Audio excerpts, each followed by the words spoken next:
Hello, അസ്സലാമു അലൈക്കും. ഇന്ന് നമുക്കൊരു ചിക്കൻ ടിക്ക മസാല ആയാലോ. ഒരു നോർത്ത് ഇന്ത്യൻ ഡിഷാണ്. എന്താ പറയുക, ഞാൻ ഉണ്ടാക്കി കഴിച്ചിട്ട് ഒരുപാട് പേര് നല്ലൊരു അഭിപ്രായം പറഞ്ഞിട്ടുള്ളൊരു അടിപൊളി ടേസ്റ്റ് ആയിട്ടുള്ളൊരു കറിയാണിത്. ചിക്കൻ കിട്ടിക്കഴിഞ്ഞാൽ ആദ്യം എന്തുണ്ടാക്കും എന്ന് ആലോചിക്കുമ്പോൾ ഫസ്റ്റ് ഓർമ്മയിൽ വരുന്നത് ഉണ്ടാക്കുന്നത് എപ്പോഴും ഈ കറിയായിരിക്കും. പിന്നെ എൻ്റെ ഒരു പേഴ്സണൽ ഫേവറേറ്റ് കൂടിയാണ് ഈ കറി. അപ്പോൾ അതിന് വേണ്ടിയിട്ട് ഇതാ ചിക്കൻ ഒന്ന് മാരിനേറ്റ് ചെയ്ത് എടുക്കണം. അതിനിതാ ആവശ്യത്തിനുള്ള ഉപ്പും, ഒരു 2 ടേബിൾ സ്പൂൺ തൈര്, 1/4 ടീസ്പൂൺ മഞ്ഞൾപ്പൊടി, 1.5 ടേബിൾ സ്പൂൺ മുളക് പൊടി, 1/2 ടേബിൾ സ്പൂൺ മല്ലിപ്പൊടി, പിന്നെ 1 ടീസ്പൂൺ ചിക്കൻ മസാല, പിന്നെ cumin powder 1/2 teaspoon, pepper powder, പിന്നെ ഗരം മസാല, പിന്നെ ലെമൺ, ജിഞ്ചർ ഗാർലിക് പേസ്റ്റ്. ഇതുമെല്ലാം ഇട്ടിട്ട് നന്നായിട്ടൊന്ന് മിക്സ് ചെയ്ത് ഒരു 1 hour എങ്കിലും ഇതൊന്ന് റെസ്റ്റ് ചെയ്യാൻ വെക്കണം.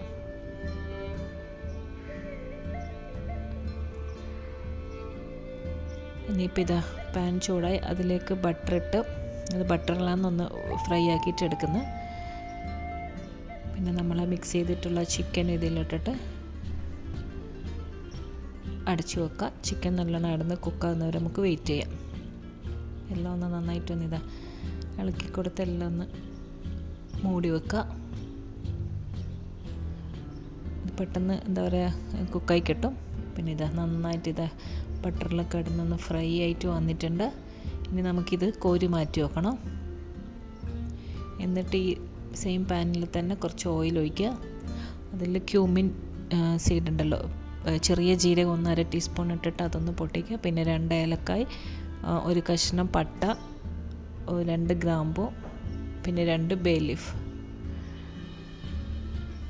ഇതുമെല്ലാം ഇട്ടിട്ടൊന്ന് ജസ്റ്റ് ഒന്ന് വഴറ്റിയതിന് ശേഷം നമ്മൾ 2 ഉള്ളി ചെറുതായിട്ട് ചോപ്പ് ചെയ്തത് ഇട്ട് കൊടുക്കുക. ഉള്ളിയിൽ ആവശ്യത്തിനുള്ള ഉപ്പ് ഇട്ടിട്ട് ഒന്ന് വഴറ്റി കൊടുക്കുക. ഇനിയിപ്പോൾ ഇതിലേക്ക് ഒരു 1/2 ടീസ്പൂൺ ജിഞ്ചർ ഗാർലിക് പേസ്റ്റും കൂടി ഇടാം. എന്നിട്ട് വീണ്ടും ഒന്ന് വഴറ്റുക. പിന്നെ അതിലേക്ക് 2 പച്ചമുളക്, പിന്നെ ഒരു വലിയൊരു തക്കാളി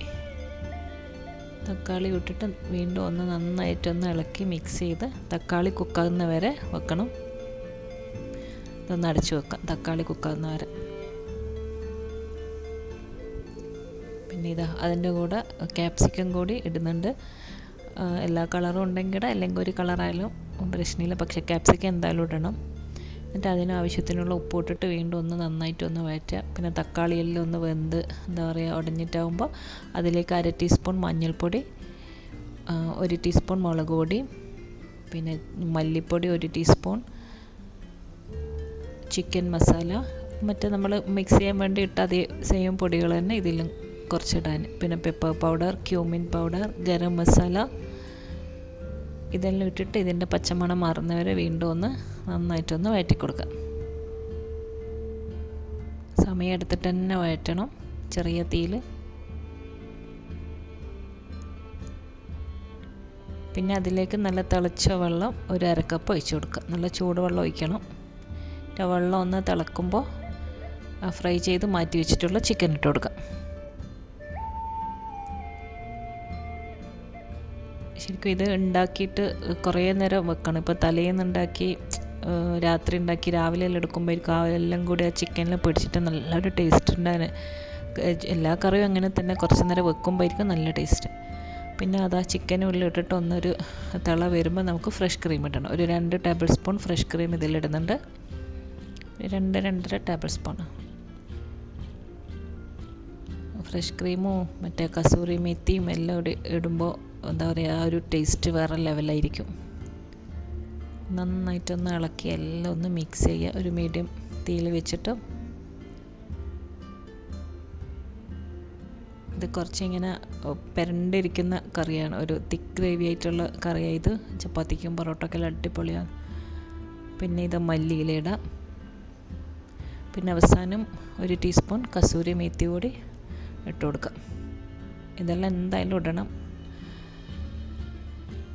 എന്നിട്ട് വീണ്ടും നന്നായിട്ടെല്ലാം ഒന്ന് ഇളക്കി മിക്സ് ചെയ്ത് 2-3 മിനിറ്റ് വെച്ചിട്ട് നമുക്ക് ഫ്ലെയിം ഓഫ് ചെയ്യാം. നല്ല അടിപൊളി ചിക്കൻ ടിക്ക മസാല ഇവിടെ റെഡി ആയിട്ടുണ്ട്. ഉണ്ടാക്കി നോക്കാത്തവരുണ്ടെങ്കിൽ എന്തായാലും ട്രൈ ചെയ്ത് നോക്കുക, എല്ലാവർക്കും ഇഷ്ടപ്പെടും.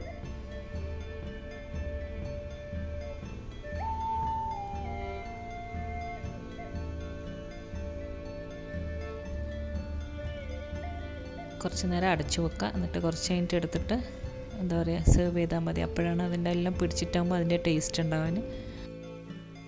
അപ്പോൾ വീഡിയോ എല്ലാവർക്കും ഇഷ്ടപ്പെട്ടു എന്ന് വിശ്വസിക്കുന്നു. അപ്പോൾ അടുത്തൊരു നല്ലൊരു റെസിപ്പിയുമായിട്ട് ഇനിയും കാണാം ഇൻഷാ അല്ലാഹ്. അസ്സലാമു അലൈക്കും. Bye bye.